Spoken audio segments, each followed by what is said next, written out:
अगली बड़ी खबर, अंबाला रेलवे स्टेशन को बम से उड़ाने की धमकी दी गई है। लश्कर तैयबा के नाम से धमकी भरी चिट्ठी आई है। अलग अलग रेलवे स्टेशन को उड़ाने की धमकी दी गई है। 26 नवंबर और 6 दिसंबर को बम धमाके की धमकी इस चिट्ठी के माध्यम से दी गई है। यमुनानगर, शिमला, चंडीगढ़ रेलवे स्टेशन को उड़ाने की धमकी भरा ये पत्र मिला है। अंबाला मंडल की डीआरएम को ये पत्र भेजा गया है। हरियाणा के रेलवे स्टेशनों को उड़ाने की धमकी इस पत्र के जरिए दी गई है और लश्कर तैयबा के नाम से ये पत्र लिखा गया है। डीआरएम ऑफिस में प्राप्त हुआ था, जो आरपीएफ को उन्होंने मार कर दिया था। आरपीएफ ने जो है ना हमारे को आज 12 तारीख होगी, 10 तारीख को उन्होंने हमारे को लेटर दिया। हमने 10 तारीख को तुरंत एफआईआर रजिस्टर कर ली। एफआईआर रजिस्टर करके हमारे सारे साथी इसी संबंध में मीटिंग कर रहे थे, विचार विमर्श कर रहे थे। इसमें हम गहनता से तफ्तीश कर रहे हैं और जिसने भी ये शरारत की है या ये धमकी दी है, इसके खिलाफ सख्त से सख्त कानूनी कार्रवाई की जाएगी। कहाँ से लेटर आया और उसमें क्या लिखा हुआ? अभी तफ्तीश में ऐसा कुछ सामने नहीं आया। कोशिश कर रहे हैं ट्रेस करने की कि किसने ये लिखा है, कहाँ से आया है। ये सब तफ्तीश का जो है ना पहलू है, इसमें गहनता से तफ्तीश की जा रही है। अंबाला से हमारे सहयोगी कृष्ण बाली जुड़े हैं और जानकारी उनसे लेंगे। कृष्ण बाली, सबसे पहले तो यही जानना चाहते हैं कि जो धमकी भरा पत्र दिया गया है, क्या इसे पुलिस शरारत मान रही है या फिर इसके बाद सजगता वहां पर नजर आ रही है, सुरक्षा को अलर्ट कर दिया गया है? हाँ बिल्कुल, इसको पुलिस, हालांकि पुलिस एक समय में, क्योंकि पहले भी अंबाला को इस तरह के लेटर मिलते रहे हैं, लेकिन पुलिस इसको कभी भी ज्यादातर इस बार जो मामला है वो बड़ा सीरियस ले रही है, क्योंकि सिविल पुलिस में मामला पहली बार दर्ज हुआ। उससे पहले रेलवे पुलिस ही इसमें मामला दर्ज करती थी, क्योंकि इसमें कई बाहर के भी स्टेशनों वगैरह का नाम दिखा गया। इसलिए आरपीएफ ने इसको मामला थाना पड़ाव के अंदर जमा दर्ज करा दिया। पुलिस इस समय, उनका कहना है, अगर एसएचओ की बात माने तो उन्होंने कहा है कि इसमें हमने अलग अलग टीमें बना दी है और लगातार पुलिस में जांच भी कर रही है, क्योंकि खत को लेकर भी वो पोस्ट ऑफिस गए थे और पोस्टमार्टम से इसकी जो पोस्टमास्टर है उनसे बात भी की। इसके लेटर की जांच भी की, जो मोहर वगैरह लगी हुई है, सब कुछ पता लगाने की कोशिश कर रही है। इस मामले को बिल्कुल सीरियस ले रही है पुलिस और अभी तक बिल्कुल कोई इसमें कोई मजाक नहीं समझती, कोई कुछ नहीं समझती। उनका कहना है कि चाहे किसी ने मजाक में लिखा या कुछ भी लिखा, लेकिन फिलहाल वो सीरियस ले रही है और इसमें पूर्ण रूप से इसको जांच कर रही है और कोशिश पूरी यही रहेगी कि उसकी तय तक जाए जिसने ये खत लिखा है। जी शुक्रिया कृष्ण बाली जानकारी देने के लिए। तो लश्कर तैयबा का नाम से ये धमकी भरा पत्र लिखा गया है। अंबाला रेलवे स्टेशन को बम से उड़ाने की धमकी इसके जरिए दी गई है। 26 नवंबर और 6 दिसंबर को बम धमाके की धमकी। इसके बाद से पुलिस भी अलर्ट पर है। पूरे मामले की तफ्तीश की जा रही है, तह में जाने की कोशिश की जा रही है कि आखिर इसके पीछे कौन है, इसकी पीछे जो मंशा है उसका पता लगाने की कोशिश हो रही है। क्या ये शरारत में की गई घटना है या फिर वाकई में किसी ने ये धमकी दी है? अगली बड़ी खबर का रुख करेंगे। हरियाणा में डेंगू का हॉटस्पॉट बन गया है फतेहाबाद। सबसे ज्यादा डेंगू के 880 मामले फतेहाबाद से ही सामने आए हैं। हालांकि पंचकुला में भी डेंगू का कहर जारी है। 768 केस पंचकुला से सामने आए हैं और इसी के साथ फतेहाबाद के बाद पंचकुला दूसरे नंबर पर है। फतेहाबाद में डेंगू का कहर थम नहीं रहा। फतेहाबाद में रोजाना 20 से 22 मामले डेंगू के सामने आ रहे हैं। यूं तो पूरे हरियाणा में इस वक्त डेंगू का कहर जारी है, लेकिन सबसे ज्यादा चिंताजनक हालात फतेहाबाद के, जो डेंगू का हॉटस्पॉट बन चुका है। यहां पर 880 मामले सामने आए हैं।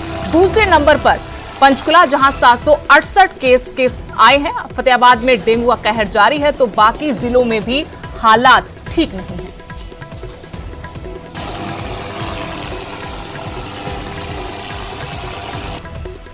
तक जिले में हमारे 880 केसेस रिपोर्ट हो चुके हैं और उम्मीद है कि धीरे धीरे 10 से 15 दिनों में डेंगू की पूरी तरह खात्मा हो जाएगा।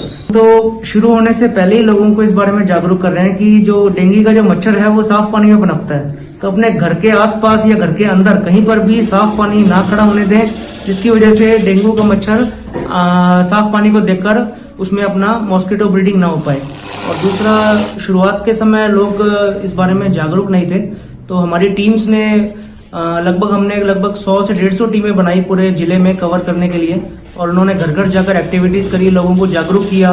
उनको घरों के अंदर जो उनमें लार्वा वगैरह पाए रहे थे, लोगों को बताया कि देखिए ये लार्वा आपके घर के अंदर है, इसको ऐसे ऐसे साफ रखेंगे तो डेंगू की प्रॉब्लम नहीं होगी। फतेहाबाद से हमारे संवाददाता जसपाल सिंह जुड़े हैं और जानकारी उनसे लेंगे। जसपाल, लगातार ये कहर तो हम देख रहे थे, सवाल यह है कि लोगों की मदद के लिए आखिरकार विभाग क्या कर रहा है? देखिए सुदेश, मैं बताना चाहूंगा कि फतेहाबाद जो है हरियाणा का सबसे बड़ा हॉटस्पॉट डेंगू का जो बना हुआ है। यहाँ पर 880 जो मामले हैं अब तक सामने आ चुके हैं, लेकिन प्रशासन जो है, चाहे वो लोकल प्रशासन है चाहे वो स्वास्थ्य प्रशासन है, वो लोगों को जागरूक करने में जुटा है, लेकिन लोगों के अंदर जागरूकता नहीं है। इसी वजह से ये जो डेंगू के जो मामले हैं वो लगातार बढ़ते जा रहे हैं। डेंगू के मामले 880 नहीं बल्कि इससे भी ज्यादा हैं, क्योंकि प्राइवेट हॉस्पिटल के अंदर भी जो मरीज जा रहे हैं उनको अभी तक जो है काउंट नहीं किया गया इसमें। लेकिन सबसे बड़ा हॉटस्पॉट हरियाणा का फतेहाबाद ही बना हुआ है डेंगू के मामले में। लेकिन अब देखना होगा कि प्रशासन और ज्यादा लोगों को जागरूक करने में कैसे कामयाब हो पाता है। ये लेकिन जसपाल, क्या जो लोग डेंगू के मरीज हैं उनको सही तरीके से वक्त पर इलाज मिल पा रहा है?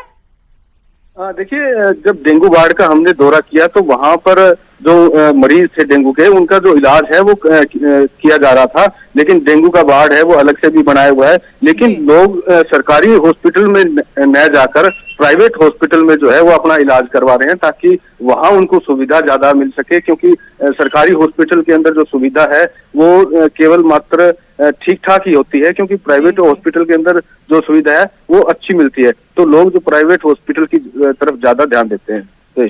शुक्रिया जसपाल जानकारी देने के लिए। तो फतेहाबाद डेंगू का हॉटस्पॉट बन चुका है। यहाँ पर अब तक 880 मामले डेंगू के आ चुके हैं। विभाग ने अपनी तरफ से दावा किया कि इंतजाम किए गए लोगों को भी जागरूक किया जा रहा है। वहीं लोग निजी अस्पतालों और डॉक्टर्स के भरोसे हैं। सरकार दावा जरूर करे, लेकिन लोग परेशान हैं।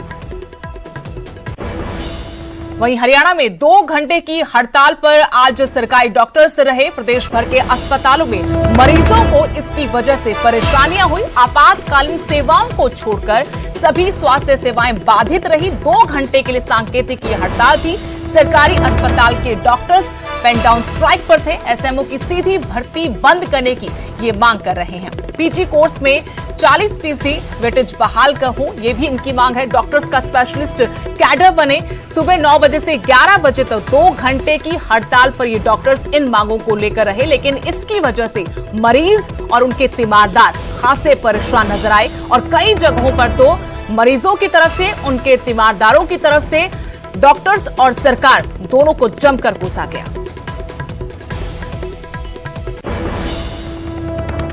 डेंगू की शिकायत है, लेकिन यहाँ आके देखा तो डॉक्टर है नहीं है। अब 11 बजे तक बोल रहे हैं, 11 बजे तक हड़ताल है।